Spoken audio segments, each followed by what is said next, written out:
Hello everyone. सो आज का जो एक इम्पॉर्टेंट मुद्दा है जिस पे मैं आप लोगों से बात करने जा रहा हूँ, मुझे बहुत दिन से ये चीज़ें स्टूडेंट से सुनने को मिल रही है कि सर एग्ज़ाम लीक हो गया, मतलब आफ्टर दैट हम क्या करें। मैंने एक लास्ट वीडियो में भी आपको डिस्कस करा था कि किस तरीके से एनटीए या फिर हमारी गवर्नमेंट का ये जो नेग्लिजेंस है जिसकी वजह से हमारे बच्चों को, स्टूडेंट्स को इतना नुकसान झेलना पड़ रहा है। हिमाचल प्रदेश, इंडिया या हर स्टेट की बात करूँ। सो व्हाट आफ्टर दैट, अब होगा क्या, मतलब ये एग्जाम लीक हो गया, पेपर दोबारा होगा, उसके बाद क्या क्या अगली साल दोबारा होने वाला है? क्या इन सब चीजों की वजह से अगली साल फिर से 30 से 40 लाख बच्चा नुकसान झेलने वाला है? मेरा ये आपको डिस्कस करने का कोई मन नहीं था, क्योंकि बहुत से वीडियोस है यूट्यूब पे, बहुत से लोग इस पे बात कर रहे हैं, सब अपने अपने कमेंट्स कर रहे हैं, अपने अपने व्यूज रख रहे हैं लोगों के सामने या फिर स्टूडेंट्स के सामने। बट जो सबसे मेन चीज है, लाइक एज मैंने जो फील करा है कि what after that explain about government and so called people, जिन लोगों ने ये करा है या जिन लोगों की वजह से ये हुआ है, उन लोगों की बात करूं। इसमें क्या है कि आपको मैं बताऊं कि एंड स्ट्रांग है फाइनेंशियली, उनके ऊपर कोई फर्क नहीं पड़ने वाला है। बिकॉज एक बार पेपर लीक हुआ, उसमें आप नीट की बात करो या फिर एसएससी जीडी की बात करो, ऑलमोस्ट कुछ नहीं होने वाला है।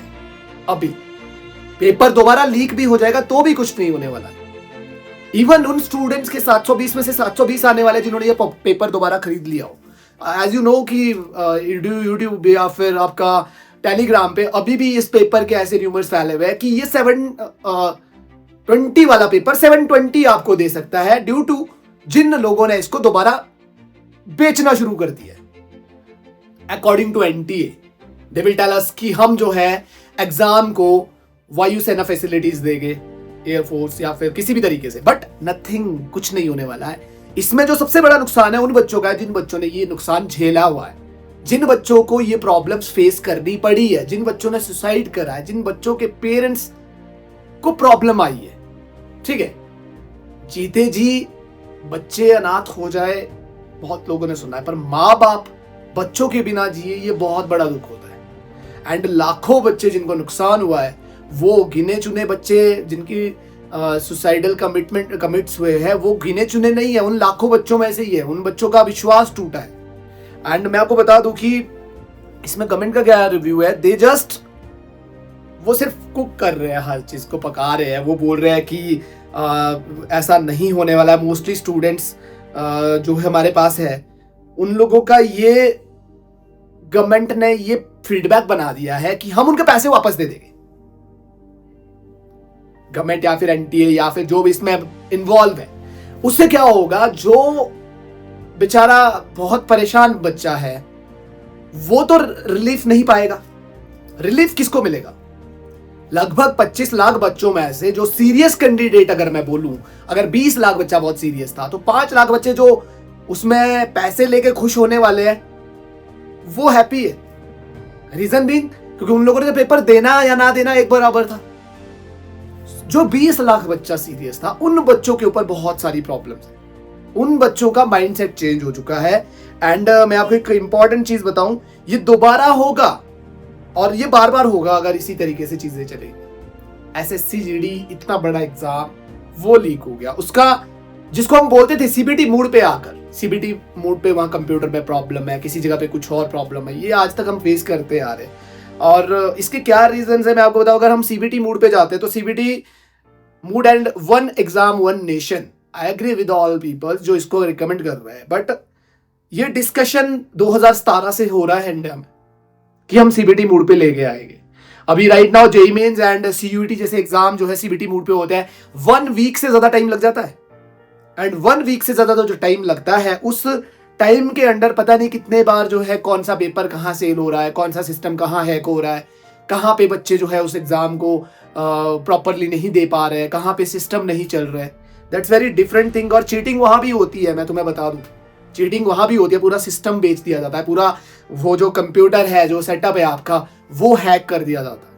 तो that type of facilities available है, वो नहीं रुकने वाला है। इसमें अगर कुछ करने वाली चीजें हैं, that is one nation one exam, that is also good.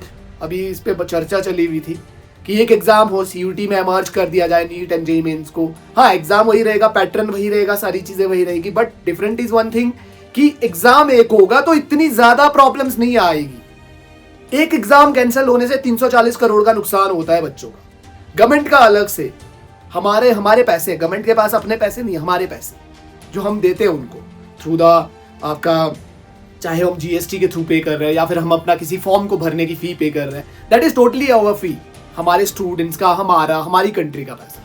वो किसी लीडर का नहीं है, वो किसी नेता का नहीं है, वो किसी एनटीए वाले का नहीं है, to be frank. And after that मैं आपको एक और चीज बता दूं कि प्रॉब्लम क्या है कि अगर इसको ठीक करना है तो इसके बारे में डिस्कशन नहीं, बल्कि जो कमेटी डिसीजंस है वो फाइनल कर दिए जाने चाहिए।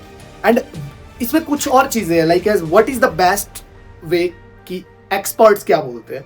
लिमिटेड अटेम्प्ट होने चाहिए नीट में, अगर हाँ तो आप भी इसमें राय दीजिए अपनी कमेंट सेक्शन में। मेरा मानना है कि 5 से 6 अटेम्प्ट होने चाहिए।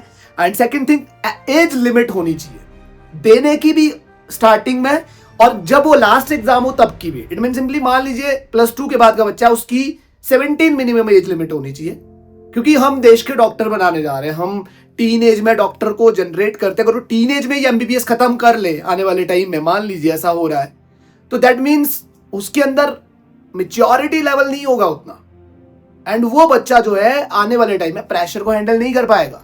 एंड डॉक्टर बनना, इंजीनियर बनना बहुत प्रेशराइज जॉब होती है, आई थिंक सो, ये आपको मैं बता दूं। After that second thing is exam possible CBT या फिर ऑफलाइन सिक्योरली, जो सिक्योरली एक ऑप्शन हमारे पास अवेलेबल हो कि जिसके बिहाफ पे हम श्योर हो कि एग्जाम में कोई दिक्कत ना हो। And third thing is conducted body, जो कॉन्फिडेंशियलिटी है उनकी, वो इतनी हो कि जो एनटीए के टीम मेंबर है या फिर सम पीपल जो एनटीए में है, उनका ये धंधा ना हो जिस तरीके से उन्होंने इस बार करा है। एनटीए वाले इन्वॉल्व थे, how can we trust the conducted body की वो हमारे एग्जाम करवाएंगे, उनके अपने लोग हैं उसमें इन्वॉल्व। ये तो वो है कि मेरे चाचा फूफा जी कुछ है और उनको बोलूंगा कि मेरा जो है एग्जाम है आप निकलवा दीजिए और हो गया खत्म काम। जो वो जिसके नहीं जान पहचान है, जिसके पास पैसे नहीं है, वो क्या करेगा बेचारा। And after that second thing कि मे बी आफ्टर 12th जो स्टूडेंट है उनको डायरेक्टली एग्जाम जो है देने की पॉसिबिलिटीज थोड़ी कम कर दी जाए। मेरा ओपिनियन ये खुद की सोच है, आप इसको खुद भी एनालाइज करके समझ सकते हैं कि 12th के बाद बच्चा जब डायरेक्टली पेपर देता है तो मे बी अगर 15 लाख बच्चे सीरियस कैंडिडेट है तो 10 लाख 12th के बाद का बच्चा है। और 12th के बाद का जो बच्चा होता है, they all are not serious for the examination, they just prepare and exam का पैटर्न चेक करने के लिए वो पेपर दे रहे होते हैं। देखो ये कोई सीरियस इशू नहीं है, बट फिर भी एक सीरियस इशू, कंसर्न इसलिए बन जाता है, एक बच्चा 4 साल से तैयारी कर रहा है, एक 2 साल से कर रहा है, एक 1 साल से कर रहा है, एंड एक 12th के बाद डायरेक्ट पेपर दे देता है। उससे जो है जो मार्जिन है वो बढ़ जाता है स्टूडेंट्स का। अगर 15 लाख है तो 10 लाख और बढ़ रहा है, तो 25 लाख स्टूडेंट्स हैं, जिसकी वजह से पेपर की इंडिविजुअलिटी पे तो कोई फर्क नहीं पड़ रहा है, बट फर्क पड़ रहा है उस सिस्टम पे जहां पे वो पेपर कंडक्ट हो रहा है। कहीं ना कहीं वो दिक्कत आती है ना बहुत सारे स्टूडेंट्स के लिए। जो हमारा एनवायरनमेंट 500 लोगों के लिए बना है, वहां अगर 15,000 लोग आ जाएंगे तो डेफिनेटली प्रॉब्लम आएगी। तो ये एक ऑल्सो इशू है। आफ्टर कंप्लीट द एग्जामिनेशन, जो इसका जो एक एज लिमिट है 12th के बाद वो 17 होना चाहिए, और 12th के बाद एक 1 ईयर का जो गैप है वो मैंडेटरी कर देना चाहिए, ताकि बच्चा जो है अपने मेंटली प्रॉपरली तैयार हो एग्जाम के लिए, ताकि उसके ऊपर सुसाइडल कमिट जैसे इश्यूज क्रिएट ना हो, वो बच्चा प्रेशराइज ना हो। हम 12th के बाद डायरेक्टली उसको झेल देते हैं कि नहीं आप जाओ एग्जाम दो, नीट दो, आप जेईई मेंस दो। रनिंग ईयर में उसको इंजीनियर और डॉक्टर बनाना कोई बुरी बात नहीं है। हम जानते हैं आप अपने बच्चों के लिए या फिर बच्चा अपने फ्यूचर के लिए सिक्योरिटी चाहता है, but that is very early stages. And after that NTA mistakes जो करी है उन्होंने, जो गवर्नमेंट की नेग्लिजेंस है, लाइक एज AIPMT लीक हुआ था, वो भी इसी का पार्ट था, CBSE कंडक्ट करती थी। नीट पेपर लीक हुआ आफ्टर दैट, ठीक है 25th की बात करी जाती है, लेकिन अभी तक कोई प्रूफ नहीं है, लेकिन उसके प्रूफ्स मिलने स्टार्ट हो गए दिस ईयर ऑल्सो 2006 में। एंड री नीट भी लीक के रूमर्स फैल रहे हैं। आपको मैं बता दूं, अगर वो लीक होता है, who are the responsible for that? उन स्टूडेंट्स का क्या होगा जिन्होंने पूरे 2-3 साल से मेहनत करी है, 4 साल से, एंड वो इतने लैक पीपल्स जो अपनी लाइफ स्पॉइल कर रहे हैं, उनका क्या होगा? अगर कोई इसके लिए रिस्पॉन्सिबल नहीं है, इंडिया इज अ कंट्री जहां पर कि ऐसे एग्जाम्स लीक होते जा रहे हैं और कंट्रीज में ऐसा नहीं होता है। सेकंड थिंग कि अगर मैं बात करूं, इन बच्चों का दर्द कोई नहीं समझने वाला है, जिन बच्चों का फ्यूचर स्पॉइल होगा। लगभग 25 लाख बच्चे हमारे पास अवेलेबल है, नीट के कैंडिडेट्स जो पेपर देंगे, उनको बस वो चंद पैसे जो उन्होंने एग्जाम फॉर्म फिल करने के लिए दिए थे वो उनको रिटर्न कर दिए। थोड़े बच्चे खुश हो गए बेचारे, वो कैसे अरेंज करके उन्होंने वो पैसे अरेंज करे थे, एंड एनटीए बोलते हमने तो पैसा दे दिया। That is not compensation, okay, that is the amount जो क्यों नहीं बच्चों का है।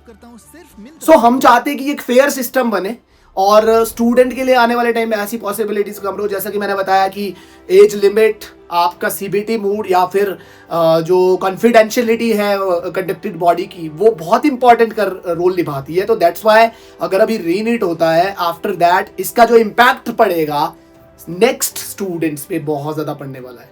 नेक्स्ट ईयर अगर आप प्रिपरेशंस कर रहे हैं नीट या जेईई मेंस की, तो डेफिनेटली आपके माइंड में ऐसी बहुत सारी प्रॉब्लम्स आने वाली है कि मेरा पेपर सही होगा या नहीं होगा, इतना देर तक एग्जाम चलेगा, जून में पेपर होगा, जुलाई अगस्त सितंबर अक्टूबर तक कहीं जाके काउंसलिंग होगा, एक साल तो आपका लेट हुआ ये एनटीए, तो ऑलमोस्ट एक साल, पैसा, बहुत सारी चीजें, कुछ जाने भी लेट हो। So please I request to all peoples जो भी इस वीडियो को देख रहे हैं, आप अपने कमेंट सेक्शन में मेरे व्यूज रखें। मैंने जो बताया आपको कि एक age limit, confidentiality of NTA या फिर कंडक्टेड बॉडी कोई और भी होता है, आफ्टर दैट एक और सीबीटी मूड, उसमें भी एक रिस्पॉन्सिबिलिटी के साथ इसको एग्जाम करवाया जाए। कुछ चेंजेस अगर इस तरीके से होते हैं, and one nation one exam is also good option for everyone, क्योंकि हम पूरे इंडिया में बच्चों को कितने पेपर का कितना पैसा देना पड़ता है। हमारे कोचिंग कितनी फीस नहीं होती है जितना बच्चा पूरी साल में कोचिंग के साथ साथ जो फॉर्म फिल करता है उनकी फीस होती है।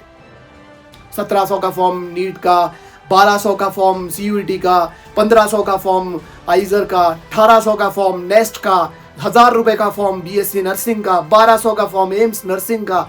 अगर मैं 15 एग्जाम देने वाला स्टूडेंट हूँ, आई एम नॉट कॉन्फिडेंट कि मेरे से कोई एग्जाम क्लियर हो पाएगा राइट नाउ, तो मैं सारे पेपर देने की कोशिश करूंगा, कोई ना कोई निकल जाए। 15 मल्टीप्लाई बाय 15 लगभग 8 से 10,000 रुपए मेरी जो है क्या है एग्जाम की फी है, और 15 से 20,000 रुपए उस सेंटर तक जाने का मेरा खर्चा है पूरी साल का। 40,000 रुपए मैं पूरी साल में एग्जाम में खर्च कर रहा हूं। अगर मैं 4 साल कंटिन्यू कोई ना कोई पेपर देता हूं तो लगभग मेरे 1,50,60,000 रुपए एग्जाम की फीस जाती है, और वो खर्चा जाता है। हु विल पे, कौन देगा मुझे? एक स्टूडेंट हूं मैं, कोई एनआरआई नहीं हूं, मैं कोई लैंडलॉर्ड नहीं हूं, मैं कोई पुश्तानी जमीन को बेच के पैसा लेने वाला नहीं हूं, मेरे पास सोना नहीं है, मैं एक मजदूर हूं, मैं एक देश का नागरिक हूं, मैं गरीब इंसान हूं। तो मेरे लिए ये अगर फैसिलिटीज नहीं है तो why I am paying to government GST, why I am voting, क्यों कर रहा हूं मैं ये सब? क्यों मैं गवर्नमेंट को सपोर्ट करूं? क्यों मैं गवर्नमेंट को अपने हक की कमाई दूं? तो मेरा ये रिक्वेस्ट है, प्लीज आप इन सब चीजों पे ध्यान दें। अगर कोई भी पीपल्स इसको देख रहा है, कोई भी लोग इसको देख रहे हैं, स्टूडेंट्स देख रहे हैं, आप जो है रेज करें गवर्नमेंट के सामने अपने मुद्दे, और आने वाले टाइम में अपने फ्यूचर को सिक्योर करें। हम आपके साथ हैं। धन्यवाद।